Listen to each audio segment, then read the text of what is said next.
وما ملكت أيمانكم إن الله لا يحب من كان مختالا فخورا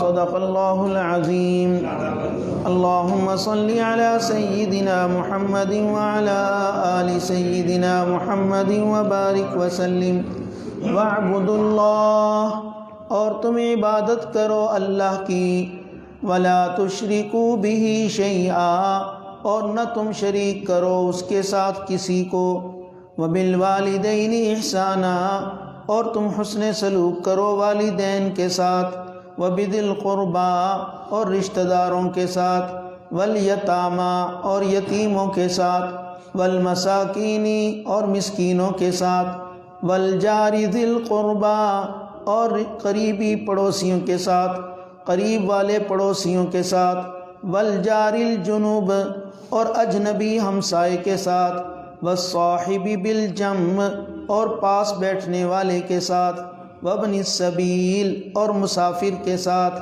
وما ملکت ایمانکم، اور ان کے ساتھ جن کے تمہارے داہنے ہاتھ مالک ہیں، ان اللہ لا یحب، بے شک اللہ نہیں پسند فرماتے، من کان مختالا فخورا، اس شخص کو جو بڑائی کرنے والا ہے، فخورا، اور فخر کرنے والا ہے۔ سورۃ النساء کی ابتدا سے لے کر اب تک ہم حقوق کا تذکرہ اور حقوق کا بیان پڑھتے چلے آ رہے ہیں۔ اللہ تعالیٰ نے پہلے عورتوں کے حقوق بیان فرمائے، اس کے بعد یتیموں کے حقوق کا تذکرہ کیا، پھر مالی حقوق کا تذکرہ آ گیا جس میں وراثت کے حقوق آ گئے کہ وارثوں کے کتنے حصے بنتے ہیں، اس کے بعد نکاح کا تذکرہ آیا، اور نکاح کے ضمن میں پھر محرمات نکاح کا ذکر آیا، کن کے ساتھ نکاح حرام ہے، اس کے بعد محللات نکاح کا ذکر آیا، کن کے ساتھ نکاح حلال ہے، پھر معاشرتی مسائل اللہ نے بیان فرمائے، اور پھر قریب ہی دروس میں ہم نے پڑھا کہ اللہ نے یہ بات سمجھائی کہ مرد جو ہیں یہ عورتوں پر نگران ہیں، عورتوں کے محافظ ہیں، عورتوں کے نگہبان ہیں، اور مردوں پر عورتوں کی ساری ذمہ داری ہوتی ہے۔ اگر نگران صحیح ہوگا تو اس کے ماتحت بھی ٹھیک ہوں گے، اور اگر نگران ہی خراب ہو جائے تو ظاہر ہے جو اس کے ماتحت زیر دست لوگ ہیں ان میں بھی خرابی پیدا ہو جائے گی۔ اور اس کے بعد ہم نے کل اور پرسوں کے درس میں پڑھا کہ اگر عورتوں کے ساتھ اختلاف پیدا ہو جائے، مرد اور عورت کا میاں بیوی کے اختلاف ہو جائے، تو اس میں کس طرح انسان نے اپنے آپ کو رکھنا ہے اور کس طرح ان اختلافات سے نمٹنا ہے، اللہ نے وہ طریقہ کار بتا دیا اور اس کے بارے میں باقاعدہ قانون بتا دیا۔ آج جو ہم نے آیت پڑھی ہے، آیت نمبر 36، آج کے درس کی آیت میں اللہ تعالیٰ نے سب سے پہلے اس بنیادی چیز کا ذکر کیا جو اللہ تعالیٰ کا حق ہے، اور وہ اللہ تعالیٰ کا حق کیا ہے کہ اللہ تعالیٰ نے بندوں کو اپنی عبادت کے لیے پیدا کیا ہے۔ وما خلقت الجن والانس الا لیعبدون، کہ میں نے جن اور انسانوں کو اس لیے پیدا کیا تاکہ وہ میری عبادت کریں۔ تو جب عبادت کے لیے بنایا تو اللہ بھی یہ چاہتے ہیں کہ عبادت صرف میری ہو اور میری عبادت میں کسی کو شریک نہ ٹھہرایا جائے۔ یہ اصل بنیادی عقیدہ ہے۔ اگر انسان کی یہ بنیاد درست ہو تو اس کے بعد جتنے معاملات یا جتنی عبادات انسان کرے گا وہ سب ٹھیک ہوں گی، اور اگر یہ بنیاد ہی خراب ہو تو اس کے اوپر جو عمارت کھڑی کرے گا وہ عمارت بھی منہدم ہو جائے گی۔ بنیاد مضبوط ہوتی ہے تو اس کے اوپر مضبوط عمارت قائم ہو جاتی ہے اور مضبوط عمارت کھڑی ہو جاتی ہے، لیکن اگر بنیاد ہی کمزور ہو تو پھر تو کمزور عمارت بھی گر جاتی ہے۔ تو یہ بنیادی عقیدہ ہے جس کے بارے میں اللہ تعالیٰ میں فرما رہے ہیں کہ وَاعْبُدُوا اللَّهَ، اے انسانوں تم اللہ کی عبادت کرو۔ یہ ہے اصل بندگی کہ انسان اللہ کی عبادت کرے۔ کیوں؟ اس لیے کہ جتنی مخلوق کائنات ہے وہ سب مخلوق ہے، اور اللہ تعالیٰ خالق ہیں۔ اللہ خالق بھی ہمارے، اللہ ہمارے محسن بھی ہیں، اللہ ہمارے مربی بھی ہیں، ہمیں پالنے والے بھی ہیں، اور باقی جتنی بھی اللہ کے علاوہ جتنی بھی کائنات ہے یہ سب کی سب مخلوق ہے۔ اب اگر یہ مخلوق خالق کا حق ادا کرے گی تو سمجھو اللہ کا بنیادی جو حق تھا وہ بندوں نے ادا کر دیا، اور اگر اسی میں مخلوق کوتاہی کرے گی اب اس کے بعد جتنے معاملات کرے گی وہ کمزور ہوں گے، اللہ کے ہاں وہ قبول ہی نہیں ہوں گے۔ اس لیے فرمایا وَاعْبُدُوا اللَّہ، تم اللہ کی عبادت کرو، اللہ کی بندگی کرو۔ امام بیضاوی رحمہ اللہ بڑے مفسر گزرے قرآن کے، اسی طرح دیگر مفسرین نے عبادت کے ایک مطلب بیان کیا کہ عبادت کہتے کس کو ہیں۔ وہ فرماتے ہیں اقصی غایت التذلل والتضرع، عبادت نام ہے انتہائی درجے کی عاجزی کرنے کا نام عبادت ہے، کہ انسان اپنے آپ کو بالکل اللہ کے سامنے جھکا دے، اپنی حیثیت کو بالکل پامال کر دے، اللہ کے سامنے عاجزی کے ساتھ نیاز مندی کے ساتھ پیش آئے، تو یہ عبادت کہلاتی ہے۔ اور ایسی عاجزی، ایسی نیاز مندی یہ اللہ ہی کے سامنے زیب دیتی ہے، کسی غیر کے سامنے زیب نہیں دیتی اس کی، اور اللہ کے سوا ایسی عاجزی کسی کے ساتھ کرنا جائز بھی نہیں ہے۔ اس لیے وَاعْبُدُوا اللَّہ، اور آگے پھر تاکیداً کہا، حالانکہ عبادت کے لفظ سے بھی بات سمجھ آ گئی تھی، اے میرے بندو تم نے میری بندگی کرنی ہے، میری عبادت کرنی ہے، میرے سامنے جھکنا ہے، لیکن پھر تاکیداً کیا کہا، وَلَا تُشْرِكُوا بِهِ شَيْئًا، تم نے اس کے ساتھ کسی کو شریک نہیں کرنا، کوئی چیز بھی اس کی عبادت میں، اس کی بندگی میں شریک نہیں ٹھہرانی۔ حضرت شاہ ولی اللہ محدث دہلوی رحمۃ اللہ علیہ نے اپنی کتاب حجت البالغہ میں لکھا ہے، وہ فرماتے ہیں کہ اللہ تعالیٰ خالق ہیں اور اللہ تعالیٰ کی ذات واجب الوجود ہے، یہ تو ساری دنیا کے انسان مانتے ہیں، سوائے چند ان لوگوں کے جو اپنے آپ کو دہریہ کہلاتے ہیں، وہ اللہ تعالیٰ کی ذات کے منکر ہیں، ورنہ اس کائنات میں کوئی بھی اللہ کی ذات کا انکار نہیں کرتا، سب اللہ کو خالق مانتے ہیں۔ مشرک ہیں وہ بھی اللہ کو خالق مانتے ہیں، یہودی بھی مانتے ہیں، عیسائی بھی مانتے ہیں، ہندو بھی کہتے ہیں اللہ خالق ہے، بدھ مذہب جو لوگ اختیار کرتے ہیں وہ بھی کہتے ہیں اللہ خالق ہے، مجوسی بھی کہتے ہیں اللہ خالق ہے۔ یہی وجہ اللہ تعالیٰ نے قرآن کریم میں فرمایا، میرے نبی اگر آپ ان مشرکین سے یہ سوال کریں کہ کس نے آسمان اور زمین کو پیدا کیا، وَلَئِن سَأَلْتَهُم مَّن خَلَقَ السَّمَاوَاتِ وَالْأَرْضَ، اے میرے محبوب اگر آپ ان سے پوچھیں، ان مشرکین سے پوچھیں کس نے آسمان اور زمین کو بنایا، تو یہ کیا کہیں گے، لَيَقُولُنَّ اللَّهُ، یہ ضرور بھی ضرور کہیں گے اللہ نے پیدا کیا۔ تو دیکھو ساری دنیا کا مشرک یہ مانتا ہے کہ اللہ خالق ہے، اللہ مالک ہے، اور اللہ تعالیٰ قرآن کریم میں فرماتے ہیں اللہ خالق کل شیء، اللہ ہر چیز کا پیدا کرنے والا ہے۔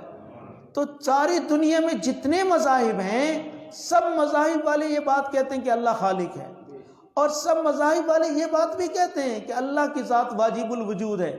واجب الوجود کس کو کہتے ہیں، کہ جس کا وجود خود بخود ہے، وہ اپنے وجود میں کسی کا محتاج نہیں ہے، اس کو کسی نے بنایا نہیں ہے، اور اس کے وجود کا ہونا ضروری بھی ہے۔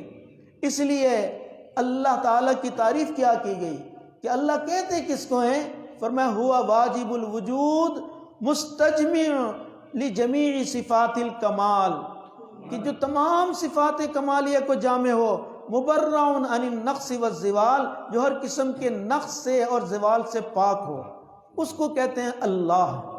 اللہ تعالیٰ کی ذات واقعی ایسی ہے جو خود بخود وجود میں آئی ہے، اور اللہ کی ذات ہی ایسی ہے کہ جتنی بھی صفات کمالیہ ہیں، جتنی بھی کمال والی صفات ہیں وہ اللہ کی ذات کے اندر موجود ہیں، اور اللہ کی ذات ہر عیب سے، ہر نقص سے، ہر قسم کے زوال سے پاک ہے۔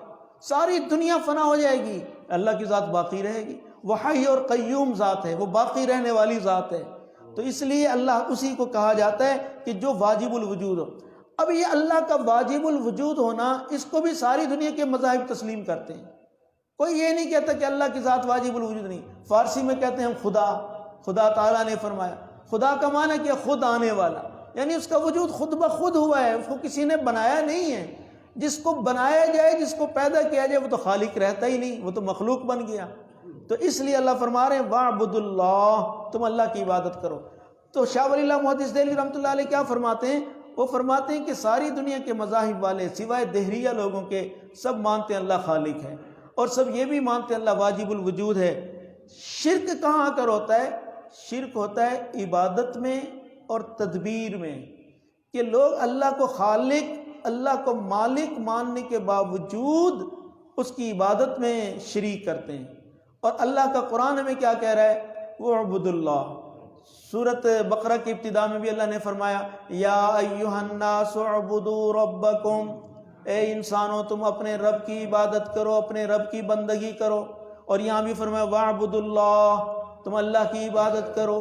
تو بندگی جو ہے یہ اللہ کے ساتھ خاص ہے. ہم ہر نماز میں اور ہر رکعت میں کیا کہتے ہیں؟ ایاک نعبد و ایاک نستعین.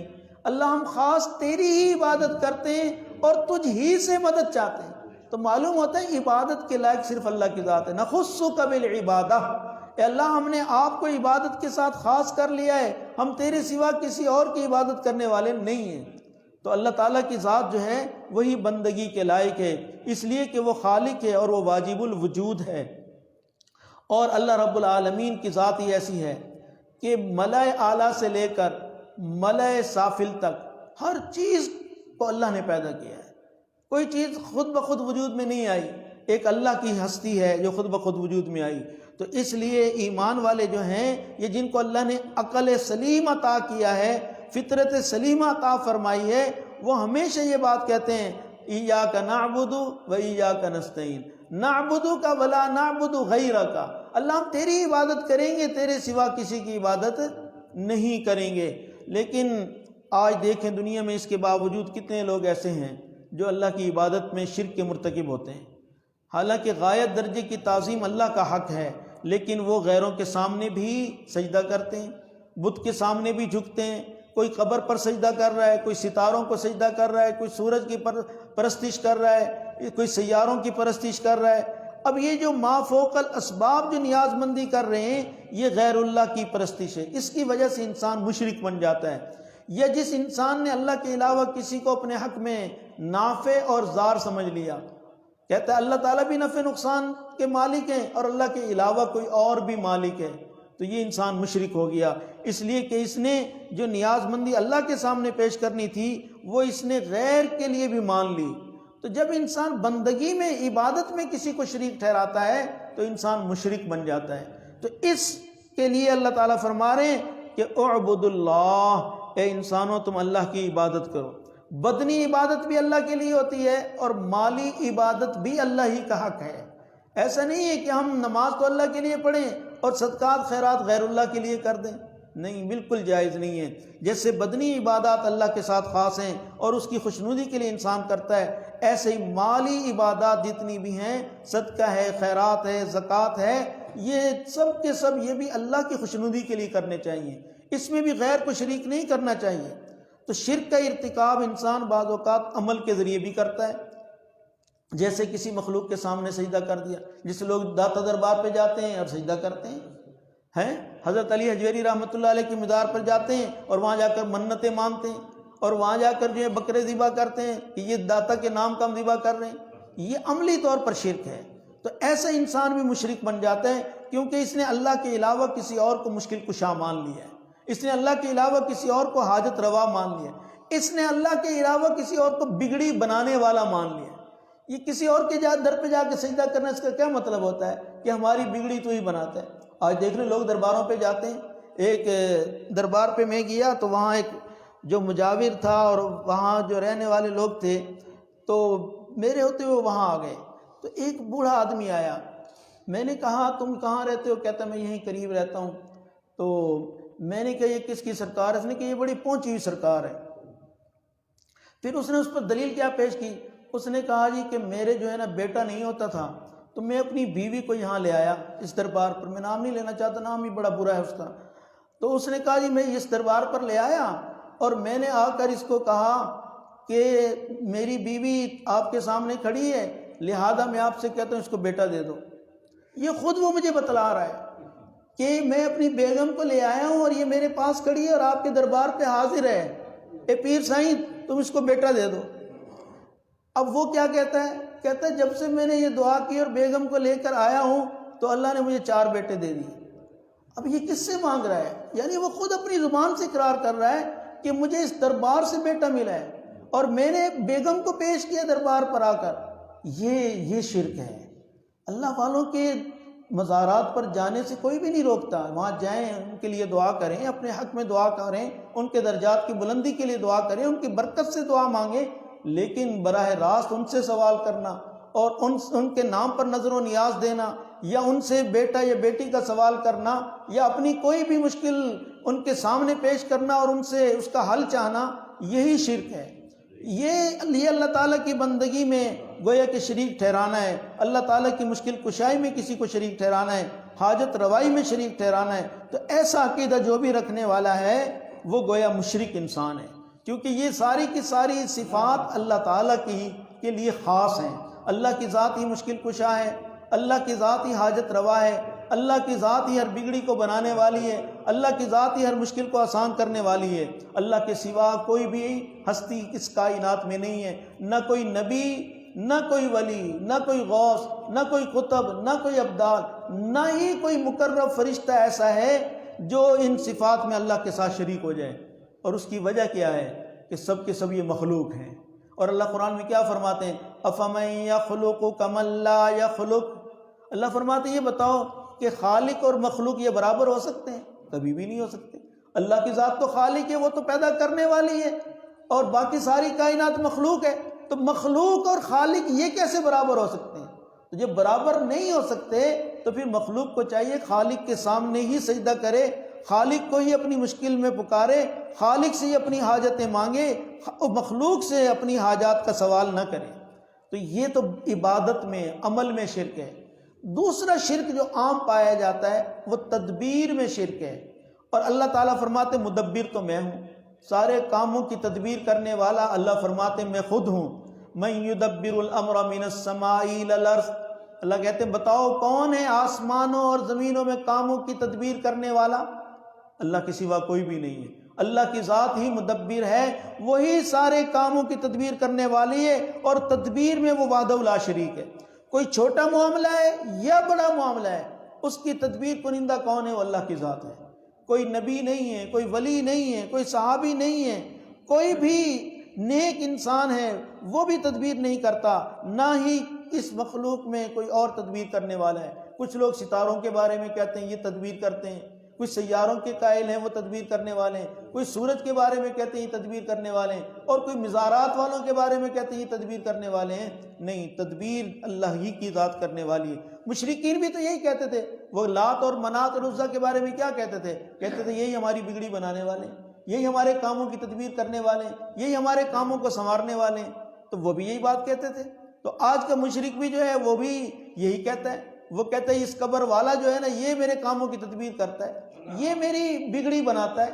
تو اس وجہ سے انسان مشرک بن جاتا ہے۔ تو اللہ تعالیٰ جو ہیں اس آیت میں واضح طور پر فرما رہے ہیں کہ میری بندگی کرنی ہے، اور وَلَا تُشْرِكُوا بِهِ شَيْئًا، اور تم نے میرے ساتھ کسی کو شریک نہیں ٹھہرانا۔